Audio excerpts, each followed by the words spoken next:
That was a really helpful lecture, Kunal's lecture. So he discussed how the whole patient journey, so the journey of starting in, what the patient sees, the marketing, the different things that you can use to try and sort of educate your patient into and sort of attract them to all of these things that we can be doing. So the different types of products that we're using, how we can get these predictable results, and how we can make our patients happy. And it was just showing us that patient journey. So that was really helpful. I think it's more so having that conversation with patients and discussing those concerns that, maybe the patient is not necessarily bringing up, and just having the confidence to say, do you know what, does this little chip bother you?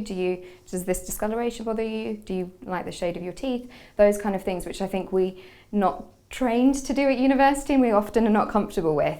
So I think it's just trying to implement those, just to see that you can have that discussion and, try and do more and better for your patients.